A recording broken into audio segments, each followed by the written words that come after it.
Bueno, pues empezamos entonces. Debo de presentarme para aquellos que realmente todavía no me conocen por ser la primera vez que coincidimos. Mi nombre es Jaime Antonio Ferrer Gálvez y soy abogado de profesión. Decía en el mes de junio que soy abogado procesalista porque me dedico a la defensa en los tribunales de las causas de mis clientes. Yo siempre he dicho que esto es un verdadero privilegio para mí y un verdadero honor el que la gente pueda encargarme la defensa de sus intereses ante un juez. La verdad es que es una responsabilidad importante que yo la llevo con mucha aceptación, pero es muy importante, ¿verdad?, que los intereses de alguien se te confíen para defenderlos ante un tribunal. Yo no estoy, como digo, aquí en estos momentos en mi condición de abogado. Voy a utilizar todas las herramientas que tengo como tal.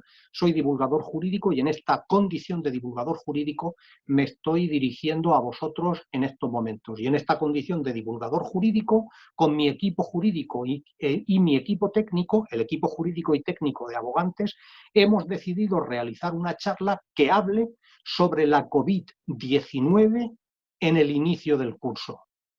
Decía María del equipo jurídico que es difícil, ¿verdad? Es un atrevimiento enorme el poder lanzarse a una piscina donde realmente no sabemos qué se está haciendo, qué se está hablando, cómo está funcionando la COVID-19 en los centros educativos. Pero lo que sí que sabemos es que podemos tener una estructura total y absolutamente perfecta, hermética, con la que defendernos contra todos aquellos elementos que puedan atacar a los docentes en un momento determinado. Somos inmunes a la COVID-19. Somos capaces de pasarla y de superar este inicio de curso sin absolutamente ningún tipo de responsabilidad. Esta es la primera conclusión que me gustaría trasladaros. Somos absolutamente capaces de superar la COVID-19 en el inicio del curso sin ningún tipo de responsabilidad. Quiero que tengáis en cuenta que estáis realizando una labor de medios, no una labor del resultado. Es la gran diferencia que existe entre el contrato que se hace con un abogado o el que se hace con un arquitecto. El contrato que se hace con un abogado es un contrato de arrendamiento de servicios de medios. Tengo que poner todos los medios para intentar conseguir un resultado, pero si el resultado no se produce, nadie me podrá decir que yo lo hice mal. Otra cosa es que aplique mal la técnica o los conocimientos jurídicos. El arquitecto no. El arquitecto es un contrato de arrendamiento de resultado en la medida en la que su edificio tiene que ser perfecto, no se puede caer al suelo. ¿Cuál es el trabajo que está realizando el docente en estos momentos? El docente está utilizando todos los medios, todas las herramientas posibles para que la COVID-19 no haga estragos en su centro educativo, no haga estragos con sus discentes. Pero los docentes no son Dios, tienen los elementos absolutamente limitados, los han puesto todos en marcha, como vamos a ver, y por lo tanto, contagios van a existir. No hace falta tener una bola de cristal para saber que los contagios van a existir y que cabe la posibilidad de que esos contagios se conviertan en un brote y que ese brote dé lugar al confinamiento de un individuo, de una clase, de un segmento de ese colegio o finalmente del centro educativo. Y esto nunca tiene por qué ser consecuencia de la mala gestión del docente. El docente no es más, como vamos a ver hoy, que un eslabón y probablemente el eslabón más fuerte de toda la cadena educativa, de toda la comunidad educativa. En esa medida, por favor, sea trasladada hasta vosotros esta primera conclusión que para mí es tremendamente importante. Nosotros no lo sabemos todo, lo vuelvo a repetir, nosotros solamente estamos haciendo una aproximación jurídica al problema. Estamos poniendo encima de la mesa todo aquello que entendemos que le puede valer al docente como recurso, como herramienta para poder, de alguna forma, capear el vendaval que tenemos encima. A tal efecto vamos a hablar del delegado de protección de datos, vamos a hablar del servicio de prevención de riesgos laborales, vamos a hablar de la inspección educativa, vamos a hablar de las AMPAs, vamos a hablar de los padres, de las madres, de los alumnos, del centro directivo, del equipo directivo, del personal no docente y del personal administrativo, vamos a hablar de los juzgados y los tribunales, vamos a hablar de abogantes, vamos a hablar de todos aquellos elementos que ponen de manifiesto que estamos dentro de una comunidad educativa y de que el problema que está encima de la mesa no es un problema de los docentes, es un problema de la sociedad. Y el docente no es ni más ni menos que ese eslabón absolutamente necesario. Es el eslabón más importante de toda la cadena, pero no el eslabón más responsable que cualquiera de los otros.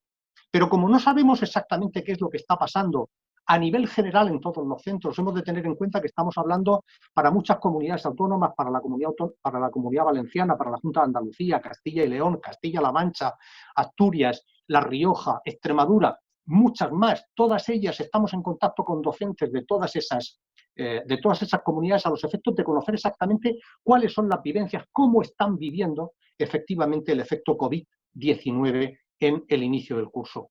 Por lo tanto, van a ser vuestras preguntas. Yo provocaré los contenidos que entiendo que son importantes a la hora de sacar conclusiones, pero lo que sí que está claro es que son vuestras preguntas los que van a enriquecer el debate porque vosotros sois los expertos.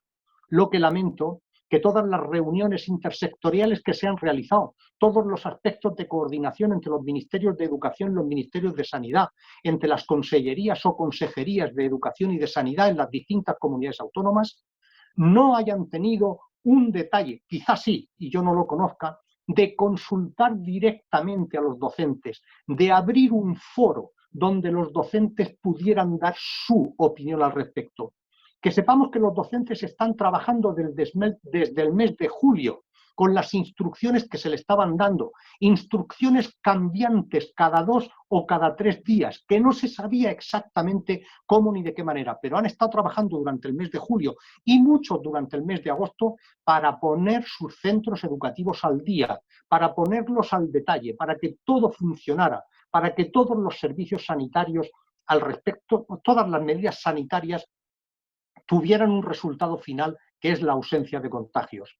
Esta es la realidad con la que nos encontramos. Por favor, no dejéis de hacer preguntas y de enriquecer este debate. Intentaré de alguna forma forzar que vayan saliendo a relucir todos los contenidos que este letrado considera importantes dentro del problema que tratamos, pero desde luego ni tengo una varita mágica, ni desde luego tampoco una bola de cristal que me permita averiguar cuáles son exactamente las deficiencias o las carencias que estáis sufriendo los docentes en los colegios.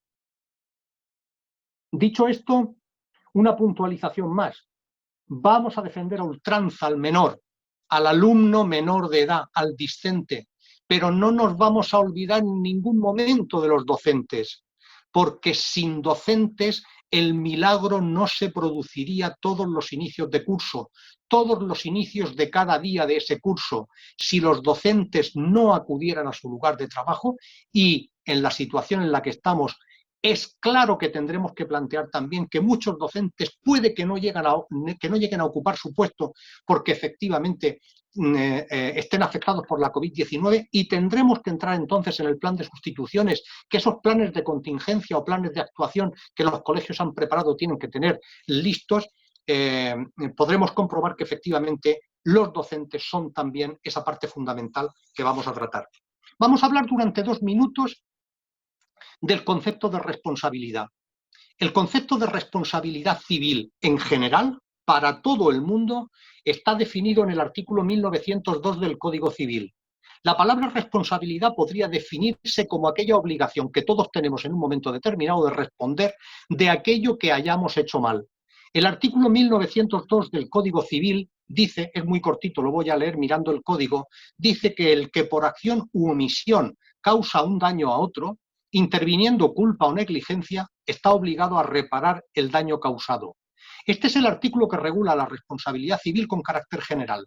El 1903.5 del Código Civil es el que habla expresamente de la responsabilidad de los centros educativos por las acciones de sus alumnos menores de edad, en tanto en cuanto los centros educativos se hacen cargo de su guarda y custodia. He dicho los centros educativos, no he dicho los docentes, porque son los centros educativos donde se producen los problemas los que responden ante los padres o ante aquellas personas que se encuentren dañadas.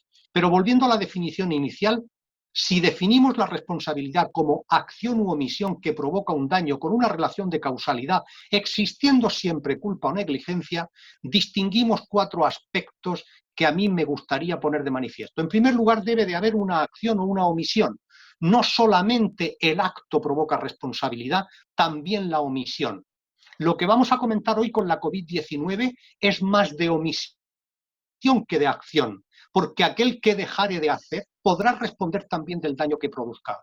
¿Y cómo se va a producir esta responsabilidad? Con esa acción u omisión se provocará un daño. Si hablamos de la COVID-19, ese daño tiene que estar encuadrado dentro de que un niño va a ser contagiado, de que un niño pueda en un momento determinado tener un problema serio de salud o algo más grave.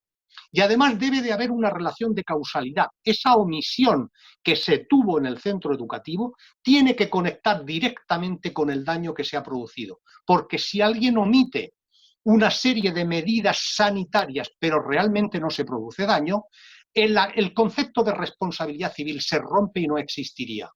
Además, debe de existir culpa o negligencia, quiere decir que haya existido una dejación de responsabilidad o de diligencia por parte del docente.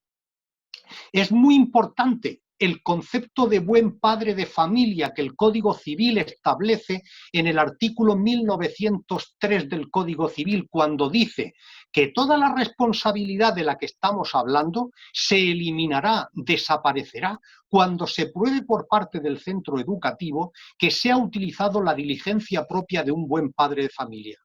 Este concepto, que puede resultar machista en un momento determinado, es un concepto muy antiguo del Código Civil que se viene a identificar el concepto de buen padre de familia con la diligencia que utiliza una persona normal ante una actuación como la que estamos juzgando. Yo diría que el buen padre de familia aplicado al docente es aquella situación en la que el docente actúa respecto del discente como si fuera su propio hijo. Esta es la pregunta y la respuesta que tendríamos que hacernos cuando hablamos de responsabilidad civil y que tendríamos que llevar en la cabeza cualquier docente en todo momento que actuamos en el ejercicio de nuestra profesión. Si lo que estoy dejando de hacer o lo que hago es susceptible de producir responsabilidad, ¿cómo o qué podría decirle yo a un juez si algún día tengo que presentarme delante de él por qué razón actué como actué? Porque la pregunta que siempre se le podrá hacer, ¿qué hubiera hecho usted si hubiera sido su propio hijo? Pues lo hubiera cogido, lo hubiera subido al coche, lo hubiera llevado al centro de salud. Y a ver, ¿y por tu hijo qué harías en un momento determinado? Pues si sale de casa, ponerle la mascarilla. Si en un momento entra a un bar, a un bar o entra a un restaurante, que se lave las manos, que tenga las medidas sanitarias mínimas, que tenga una higiene respiratoria clara respecto, en fin, una higiene respiratoria, sabemos todos lo que es. O lo que es lo mismo, haríamos todo lo posible los padres porque efectivamente ese niño cumpliera con las medidas para que no se contaminara. Esto es lo que tiene que hacer el docente en el ejercicio de su profesión, ni más ni menos. Y ejerciendo con la diligencia de un buen padre de familia, nunca, jamás existirá responsabilidad al respecto. ¿Queréis que por un momento hagamos la prueba del algodón y nos preguntemos todos a nosotros mismos qué hemos hecho desde finales de julio hasta mitad de septiembre o hasta el 22 de septiembre para evitar que nuestros discentes, que nuestros alumnos no se contagien cuando llegaran al colegio? Todos los equipos directivos han preparado su plan de actuación o su planificación, ¿cómo le llaman? Son nombres distintos en las comunidades, en las distintas comunidades autónomas. En la Comunidad Valenciana se llama plan de contingencia, en otras se llama protocolo de actuación. ¿Qué plan o protocolo hemos preparado? ¿Cuántas veces hemos puesto las flechitas en el suelo, unas de entrada y otras de salida? ¿Cuántas veces hemos colocado las botellas de hidroalcohol? ¿Cuántas veces hemos tenido preparadas las mascarillas? ¿Cuántas veces hemos habilitado diferentes entradas y salidas al colegio? ¿Cuántas veces le hemos dicho a los niños que respeten la distancia de seguridad del 1,5 metros? ¿Cuántas y cuántas veces hemos puesto de manifiesto dentro del colegio nuestra diligencia? ¿Cuántas veces hemos actuado como buenos padres de familia? ¿Cuántas veces hemos leído los protocolos que nos ha ido enviando la administración educativa para conocer exactamente cuál era la última novedad del día? ¿Cuántas veces hemos aborrecido toda esta protocolorragia, ¿verdad?, que nos ha inundado desde que acabó el confinamiento en el mes de junio hasta ahora? ¿Cuántas veces hemos tenido que acudir a instrucciones distintas? Tampoco ellos, la administración educativa, tiene la culpa de que nadie sepa nada de lo que está pasando en relación con la COVID-19. No existen conocimientos médicos, o muy pocos, no existen conocimientos sanitarios suficientes como para poderla abordar. ¿Cómo en estas condiciones, con este planteamiento, se le va a poder exigir al docente que tenga la capacidad de evitar los contagios en el colegio? Tenemos que actuar como buenos padres de familia, pero no se nos puede exigir más. Solamente responderemos como docentes solo cuando nuestra culpa y nuestra falta de diligencia sea grave. Cuando estemos asistiendo, voy a poner un ejemplo, cuando estemos asistiendo como los chicos de primero o de segundo de bachillerato, que son más mayores, que tienen otra problemática, están sin mascarillas, no respetan la distancia de seguridad, no cumplen las medidas sanitarias y nos da igual. Si en un momento determinado todos esos comportamientos pudieran demostrarse, pudieran ponerse en conocimiento de la autoridad administrativa, la autoridad educativa, la autoridad sanitaria o la autoridad judicial, y se demostrara que algún contagio puede ser fruto, relación de causalidad, de aquella acción u omisión, respondería. Pero la pregunta es la siguiente: ¿qué docente en España, qué docente en las comunidades autónomas que nos están escuchando están consintiendo comportamientos como estos? ¿Qué falta de diligencia ha apreciado alguien a lo largo de estos 22 días del mes de septiembre respecto de los docentes que se han encargado de poner en marcha el gran milagro de la educación una vez más en el mes de septiembre? ¿O es que no hemos tenido ya oportunidad de hablar con equipos directivos o con inspectores educativos que están poniendo de manifiesto y destacando cuál ha sido la gran capacidad, el gran trabajo que se ha realizado por parte de los docentes en este inicio de curso? ¿Hubiera sido posible de otra forma? Desde luego que no. Estos son los conceptos que yo quería poner de manifiesto respecto de la responsabilidad civil. Por lo tanto, para que exista responsabilidad civil, tenemos que actuar con un absoluto desprecio a nuestra diligencia profesional. Y eso, desde luego, no se está haciendo. Si no existe esa falta de diligencia, nunca podrá existir ninguna responsabilidad. No quiero decir que el centro educativo pueda responder en un momento determinado de algún problema puntual. Pero ojo, el que responda el centro educativo no quiere decir que tenga que responder el equipo directivo, ni siquiera los docentes que hayan podido estar inmersos en la acción que haya podido provocar esa responsabilidad. Para que el docente o el equipo directivo tenga que responder, es absolutamente necesario que exista una culpa o dolo grave en su acción. Y esto estoy convencidísimo de que no va a ocurrir. El diseño de la charla que quiero poner de manifiesto en esta tarde no es ni más ni menos que poner en evidencia todos aquellos focos de poder que rodean al docente en su acción diaria. Y desde luego el primer foco de poder que afecta a la responsabilidad de los docentes, que afecta a la organización y funcionamiento de los centros educativos, es la propia administración educativa. La administración educativa es nuestro jefe. Somos funcionarios públicos y dependemos directamente de cómo se nos organice y cómo se nos pida que funcionemos por nuestro jefe, que es la administración educativa. La administración educativa ha puesto los medios que tenía a su disposición. No querrán ustedes que entre a valorar en estos momentos si han sido más o han sido menos. Las noticias que me llegan es que han hecho lo posible y lo imposible por dotar de recursos humanos y materiales a los colegios. Los colegios han puesto de manifiesto, y los equipos directivos, que han sido muchas veces insuficientes, pero realmente los recursos humanos y los recursos materiales son escasos y por lo tanto entiendo y quiero pensar en buena fe que la administración educativa ha puesto a disposición de los centros educativos y de los colegios y de los equipos directivos todos aquellos medios de los que ha dispuesto. El que en un momento determinado se haya hecho un esfuerzo importante por tener más personal de limpieza a los efectos de que la higiene sea absolutamente pulcra, pone de manifiesto que algún esfuerzo se está haciendo al efecto. Es verdad que pueden haber faltado medios humanos y materiales, pero lo que sí que está claro es que la nota que se le tendría que poner en estos momentos a los docentes por este inicio de curso es tremendamente alta y en esa medida entiendo que también debemos de colaborar con nuestros jefes, con la administración educativa en todo aquello que podamos hacer con ella.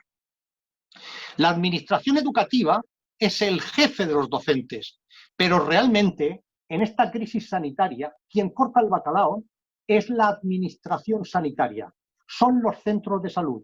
No voy a repetir aquí, porque lo saben perfectamente los docentes, cuáles son los protocolos de actuación cuando se producen síntomas por parte de un discente o por parte de un docente. Lo repasaremos en un momento, quizá por alto, y las preguntas que vosotros queráis hacer al respecto, pero lo que sí que está claro y la conclusión que tenemos que sacar, y todos los casos confluyen siempre, es que al final quien toma la decisión de confinar a una persona, a más personas, a un grupo estable de convivencia, a un curso entero o a un colegio, quien se encarga de tomar esa decisión es la administración sanitaria, son los centros sanitarios los que responden y los que cortan en este sentido. Por lo tanto, que nadie se llame a engaño.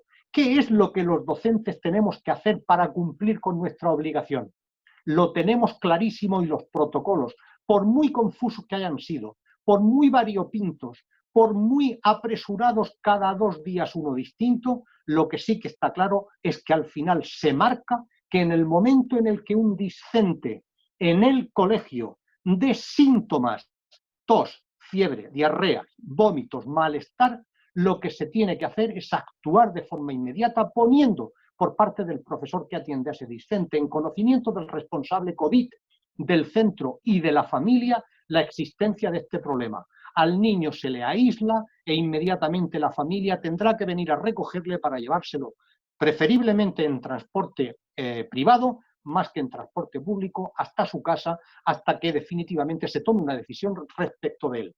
Automáticamente se pondrá en contacto de la autoridad sanitaria, quien podrá proceder a realizar las pruebas que sean necesarias para determinar si el caso es positivo o no en COVID-19 y además determinar cuáles son las personas dentro de esos grupos estables de convivencia, si es que lo tenían o no, y cuáles han sido aquellas personas que en un momento determinado han estado en contacto con esa persona durante los 2 últimos días, desde los 2 últimos días, con una cercanía determinada con el uso de mascarillas o sin mascarillas. Y con todos estos elementos será la autoridad sanitaria la que tenga que decidir exactamente cuál es la solución que se le da. Ya han habido muchos casos en los distintos colegios que conozco en el que esta situación se ha dado. Y no siempre se ha procedido al confinamiento íntegro del grupo, sino que ha sido solamente de determinados elementos o de los contactos estrechos que hayan existido al respecto. Por lo tanto, vamos a cumplir con nuestra obligación y vamos a poner en conocimiento de la autoridad sanitaria lo que ocurra en relación con los discentes. Y si fuera un docente el que tiene estos síntomas, si fuera un docente, en ese caso seguiríamos el mismo planteamiento. Evidentemente no vamos a avisar a la familia, lo pondríamos en conocimiento del responsable COVID del centro, que a su vez lo haría en el centro sanitario, pero además el docente tendría que tomar contacto con su instituto de prevención de riesgos laborales a los efectos de determinar eventualmente en un momento determinado si se le va a conceder la baja o no en base a las circunstancias. Los responsables de riesgos laborales serán los que tengan que determinar en un momento determinado cuál es finalmente la solución que se le da a ese docente. Pero insisto, al final quien toma la decisión es la autoridad sanitaria y por lo tanto los docentes están descargados de esta responsabilidad que no sea más allá de seguir el protocolo que se le ha marcado. Por lo tanto, colaboración con la autoridad sanitaria en los términos que se establecen en nuestro protocolo y, por supuesto, comunicación con la autoridad sanitaria para que la autoridad sanitaria también informe al colegio de todas aquellas circunstancias que afectan a los casos que puedan afectar a los centros educativos. No tengamos ningún problema porque no existe ningún problema de protección de datos cuando existe comunicación entre el centro sanitario y el centro educativo. Esos datos son importantes para la salud de muchas más personas y, por lo tanto, existe la base jurídica necesaria para que la protección de datos esté absolutamente salvada. Todos hemos asistido al plan de contingencia o al protocolo de actuación, como se llaman en otras comunidades autónomas, que tienen que seguir los docentes. Es el plan de contingencia o el protocolo de actuación que se dio a finales del mes de julio y que los equipos directivos se han encargado de poner en marcha a ese respecto. Había algo que me llamaba mucho la atención. Cuando yo leí estos planes de actuación o estos protocolos de, plan de contingencia o protocolos de actuación, me llamó mucho la atención que se concretara en principio, y ante mi ausencia de conocimiento, que se concretara tampoco. Los colegios estaban muy reacios y los equipos directivos se sublevaban contra la autoridad administrativa porque no se concretaba qué es lo que se tenía que hacer. Esto tenía su sentido, porque no todos los colegios son iguales, porque no todos los sistemas que debemos de aplicar son iguales, porque cada centro tiene unas particularidades determinadas, tiene unas condiciones socioculturales distintas y exige probablemente una actuación distinta. Respetando la autonomía de los centros educativos, tan importante y fundamental a la hora de organizar los colegios, la autoridad administrativa educativa dejó en manos de los colegios y los cuerpos directivos y los equipos directivos que se organizaran para poner las condiciones que ellos entendieran necesarias. Y aquí surgieron chispas. Yo creo que faltó información por parte de la autoridad educativa a los equipos directivos para que estos supieran exactamente cómo se iba a funcionar. Era dolorosísimo en que en el mes de agosto el equipo directivo del año siguiente tuviera que enfrentarse con una patata tan caliente como era determinar qué hacemos ante algo que no sabemos. No sabemos qué efectos produce, no sabemos cómo viene, no sabemos cómo se transmite y lo único que sabemos es que tenemos que hacer cosas para evitar eso que no se sabe. Este galimatías acabó con muchísimos problemas entre equipos directivos y sus jefes, la consejería o la consellería de educación.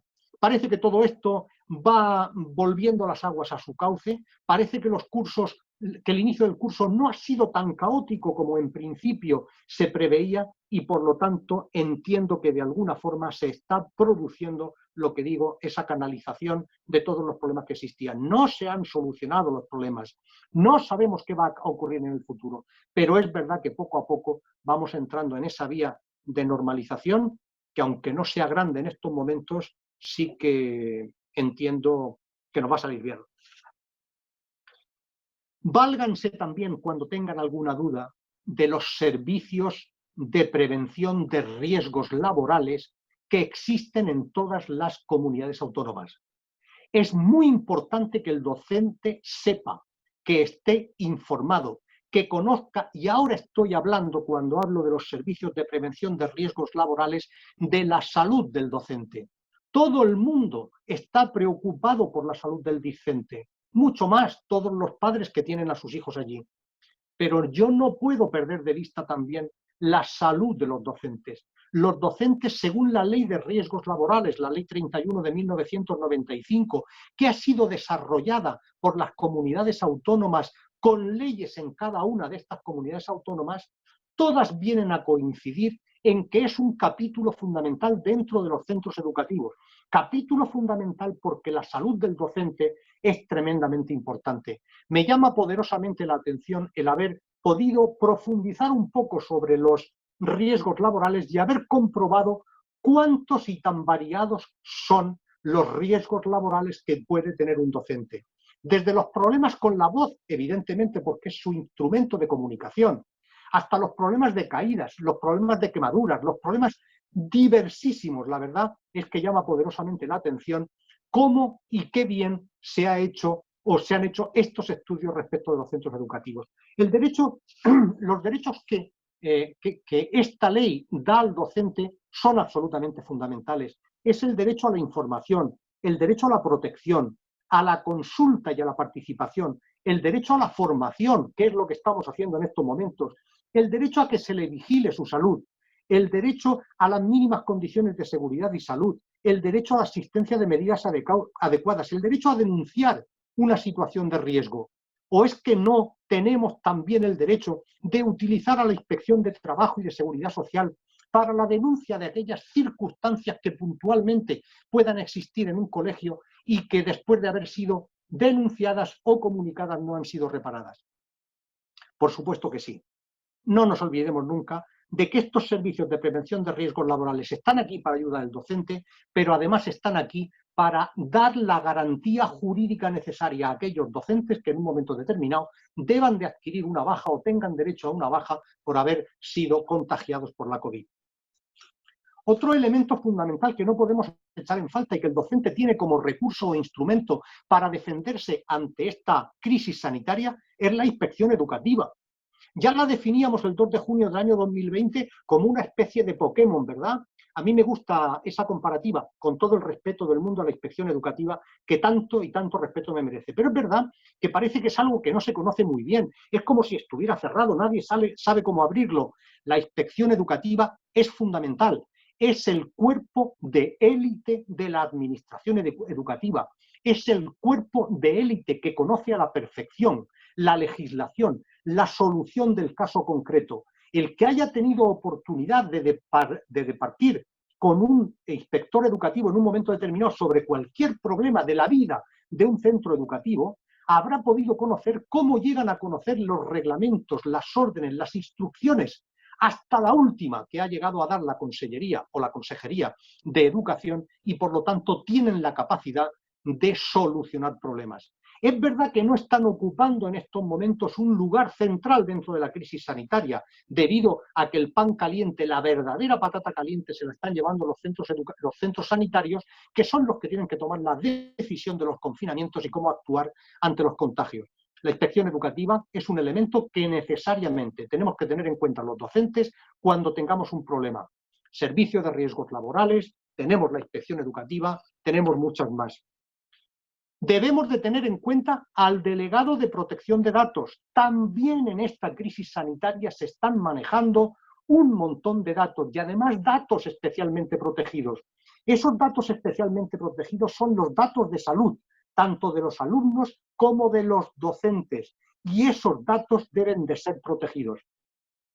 Quería contaros una anécdota en relación con la Agencia Española de Protección de Datos que me llamó mucho la atención.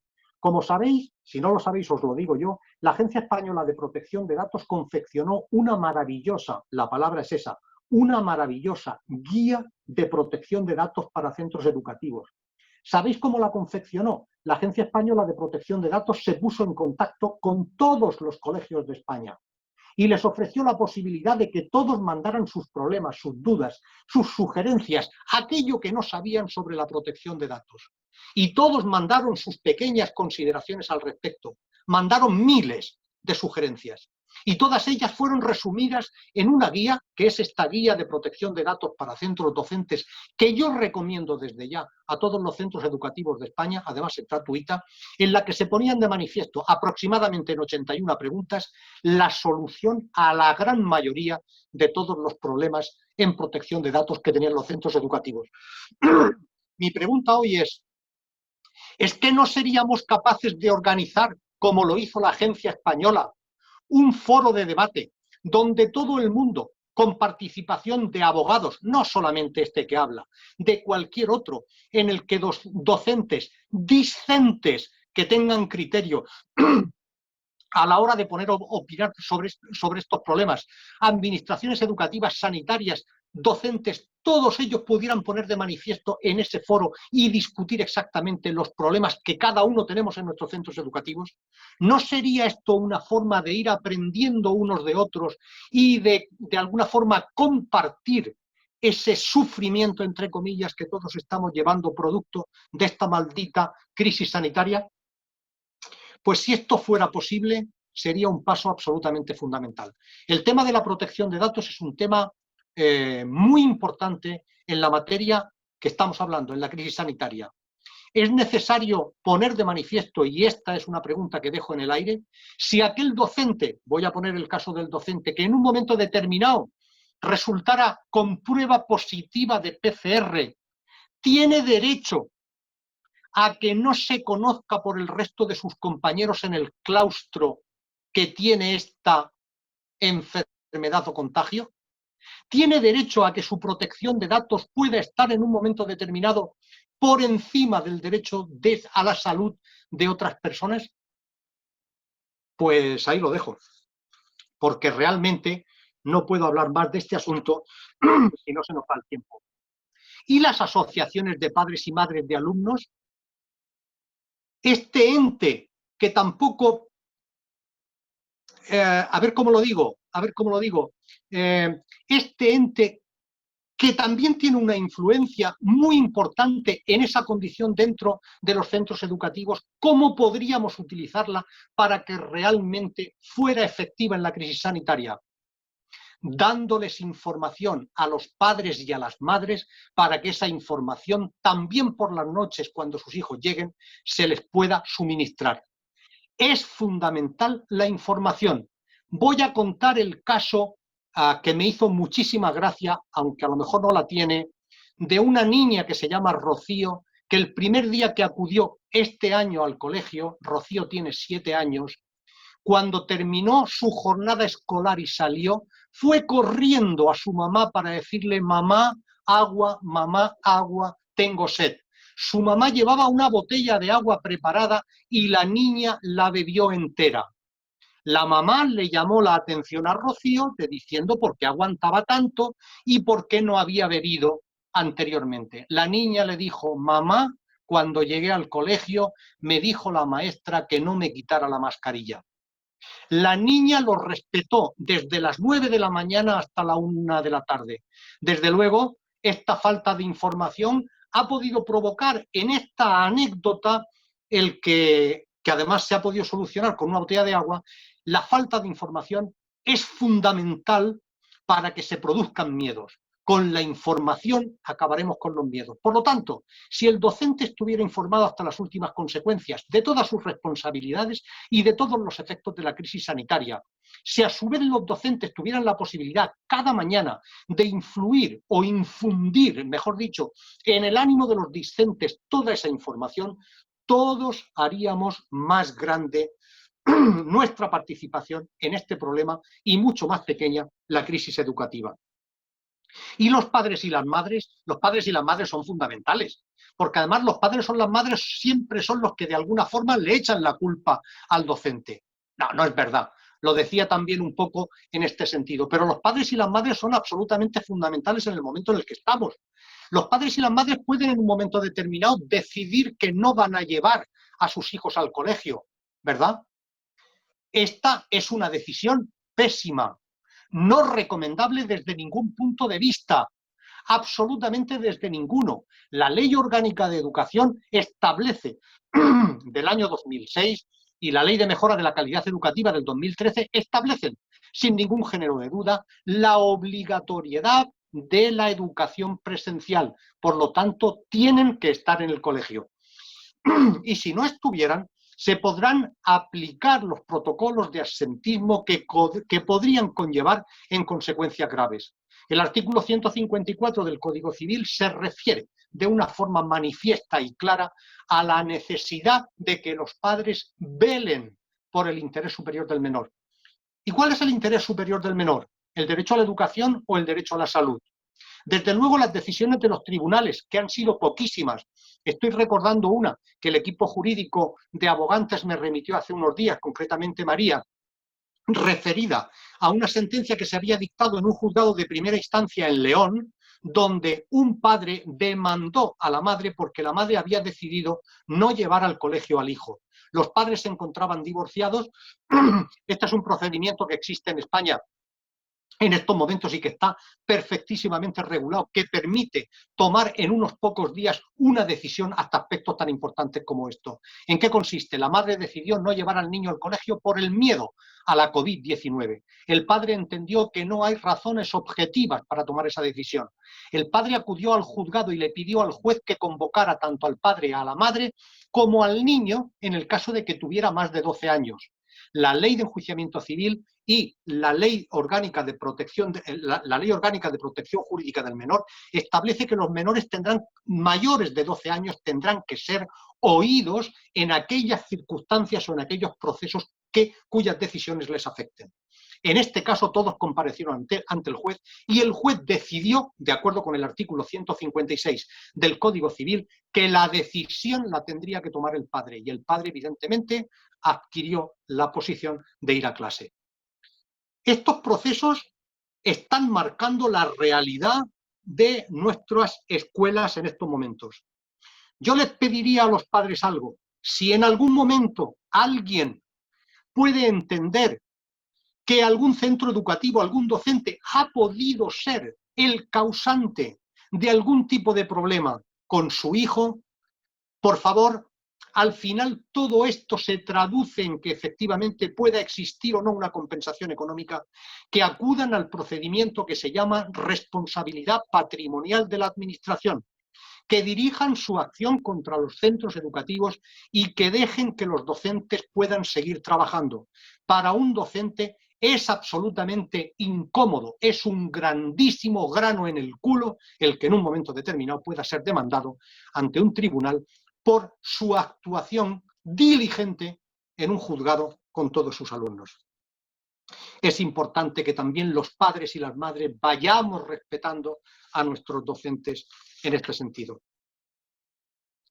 Y vosotros, docentes, se ha vuelto a producir el milagro, sois el punto 10 de esta charla.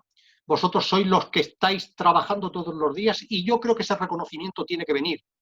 Algún día, algún consejero de educación, algún conseller de educación tendrá que venir y tendrá que agradecer, como se hizo con los sanitarios en su momento, la gran labor que están realizando los docentes. Hace unos meses fueron los sanitarios los que salvaron la situación.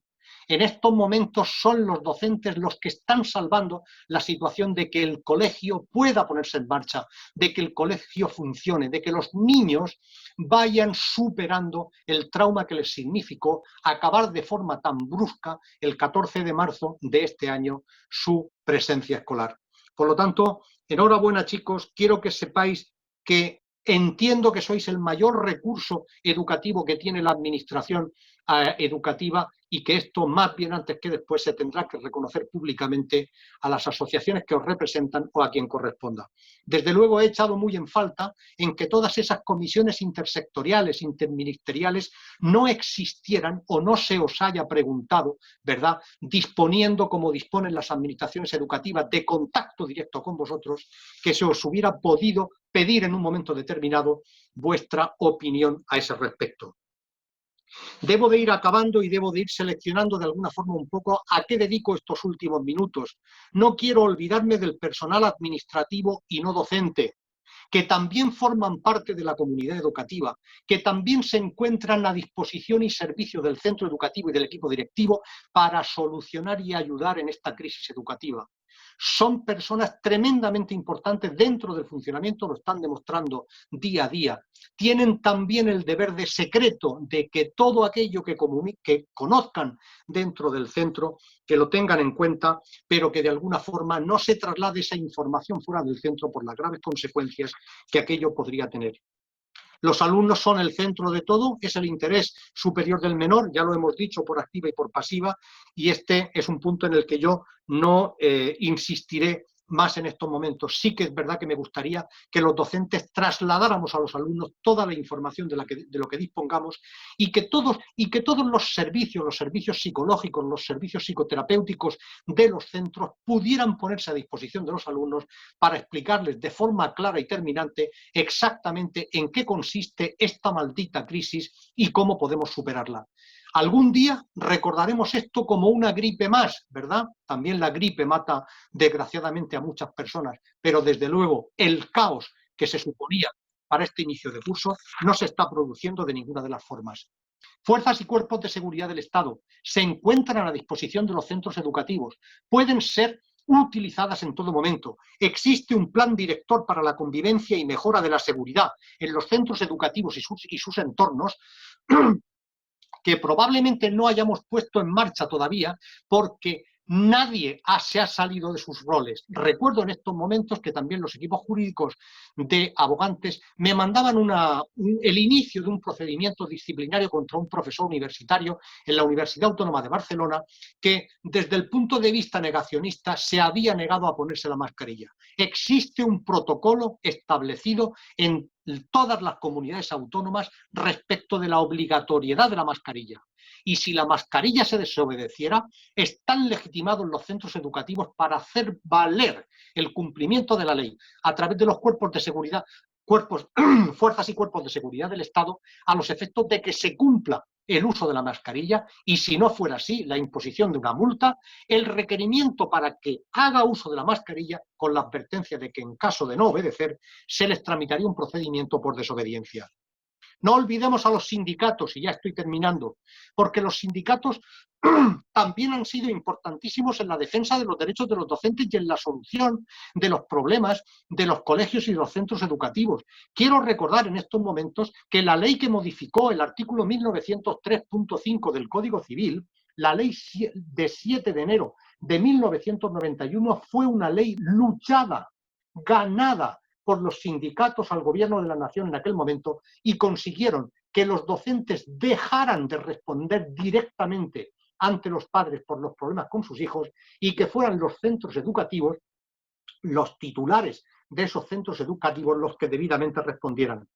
También están los juzgados y tribunales para defender vuestra posición. Es la última ratio, es la última recomendación. No quiero que se utilicen los tribunales por los docentes para ir contra la administración educativa ni contra nadie, pero quiero que se sepa que está ahí. Ha habido durante estos meses una sentencia muy importante en el juzgado de lo social de Teruel, donde los sindicatos, punto anterior, demandaron en su momento a la autoridad sanitaria de la Comunidad Autónoma de Aragón para que se cumpliera la ley de prevención de riesgos laborales con los sanitarios, porque la administración sanitaria no había dotado de los equipos de protección individual a esos sanitarios en el ejercicio de su profesión. Ganaron el pleito y el juzgado obligó a que los equipos de protección individual de cada sanitario, en este caso sería de cada docente, tuvieran que ser utilizados. No olvidemos también que tenemos a la administración pública, especialmente la administración local. Cada centro educativo está ubicado dentro de un pueblo. Ese pueblo tiene un ayuntamiento y tiene una administración al servicio, lo dice la ley, de ayudar a los centros educativos. Recuerdo en estos momentos una llamada de este mediodía en el que el director de un centro me decía: el comportamiento de este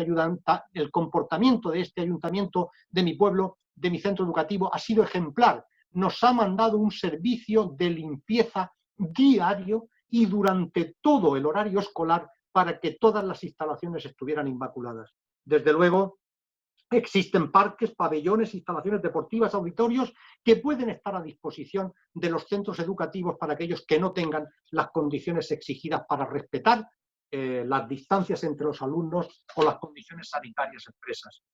Tengan en cuenta también, y ya estoy terminando, ahora sí, a aquellas empresas que prestan servicios de comedor, autobús, cafetería, porque también ellos tienen que cumplir un protocolo de seguridad, un protocolo sanitario. Exíjasele por parte de los equipos directivos de que efectivamente los cumplan, de que efectivamente se les entreguen una copia. Si algún día alguna de estas empresas provocara un contagio, la forma más útil de defenderse es: hice todo lo posible porque estas empresas también cumplieran. Me interesé por saber cuáles eran sus protocolos de actuación, me interesé por saber cuáles eran las medidas sanitarias que estaban poniendo de manifiesto. Y finalmente tenéis a Abogantes. Es verdad que somos un equipo pequeño, somos un abogado, un diseñador, un ingeniero diseñador gráfico y otro abogado más. Somos un equipo de 3 al que se pueden unir otras personas, ¿verdad? Tenemos dentro de la familia, que es lo que utilizamos en estos momentos, también a sanitarios y a otros profesionales que de alguna forma pueden dar la talla en este sentido. Desde luego ya estamos preparando ese foro al que hacía referencia a lo largo de esta intervención, a los efectos de que vosotros, desde toda España, los docentes, los discentes, el personal administrativo y no docente, todos aquellos que de alguna forma tengan algo que decir en esta comunidad educativa, puedan en un momento determinado tener voz, ¿verdad? Que al fin y al cabo es lo que pretendemos, dar voz al que no lo tiene, en ese foro en el que podamos ir discutiendo y dando soluciones a todos aquellos problemas que se nos están planteando con esta crisis sanitaria. Soy muy optimista respecto de los docentes. Creo que lo estamos haciendo muy bien. Posiblemente se pueda mejorar, pero desde luego no veo por ningún sitio indicios de responsabilidad ni indicios de que alguien pueda decir la culpa del contagio de mi hijo fue suya. Tengamos también mucha mano izquierda. Ahora sí que he terminado. Mano izquierda en el sentido de que no provoquemos conflictos. Llegará un momento en que algún docente no vaya al centro temeroso de que pueda ser positivo. Y aunque no tenga la prueba PCR, aunque el protocolo establezca que deba devolver, negociemos, equipo directivo y docentes, la solución a ese puntual problema. Si se produce alguna circunstancia de absentismo, entendamos también el sentimiento de los padres. No tiremos por la calle en medio, no empecemos a aplicar los procedimientos disciplinarios sin más, porque desde luego yo creo que sería un error y iríamos todos un poco contra esta comunidad educativa. Me he pasado 7 minutos en la exposición. La verdad es que me gustaría haberos ayudado. Lo hemos preparado con mucho cariño, intentando dar una visión holística, como decía al principio, de todo el problema. A lo mejor ha faltado información en algún sitio y ha sobrado en otra, pero desde luego, como esto es mejorable, como queremos hacerlo mejor, la próxima seremos más puntuales, más exactos, más meticulosos, más ciertos. María, no sé si has tenido la oportunidad de poder haber cogido alguna pregunta. No sé si han habido muchas, si han habido pocas, no sé si, en fin, no tengo demasiada información al respecto, pero sí que me gustaría que en un momento determinado me dieras un poco el balance de lo que ha sido esta charla. Gracias. Hola, buenas tardes a todos. Sí, ya hemos podido recoger las preguntas, entonces en principio habíamos pensado que como hay más o menos unas 30 o 40 preguntas, si quieres, para no dilatarnos en exceso, ya luego se contestan y se les mandan en forma de dossier o algo para que todos los docentes puedan tener la oportunidad de conocer todas las preguntas y todas las respuestas que han elaborado, bueno, que les han surgido a ellos y que seguro que les son muy útiles. Me parece muy bien. En cualquier caso, todos los docentes tienen el correo de Abogantes, el correo electrónico de Abogantes, por lo tanto, se pueden dirigir ahora, o aquellos que no hayan podido hoy, que vean la charla mañana, pasado, cuando sea, pueden dirigirse al correo de Abogantes y preguntar lo que se les ocurra o el problema que tengan. Si tenemos conocimiento lo daremos y si no lo buscaremos, pero desde luego tenemos capacidad para buscar, tenemos conocimiento y experiencia y donde no sepamos buscaremos y estudiaremos. Bueno, pues muchas gracias a todos y nos tenéis a vuestra disposición. Cuando queráis, estamos abiertos a vuestras sugerencias. Muchas gracias y hasta pronto.